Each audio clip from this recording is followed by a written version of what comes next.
நாத்திகம் பேசும் அடியார்க்கெல்லாம் சிவமே அன்பாகும். நாத்திகம் பேசும் நல்லவருக்கு அன்பே சிவமாகும். யார் யார் சிவம்?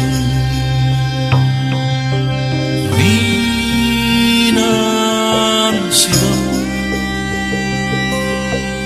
வாழ்வே தவம்.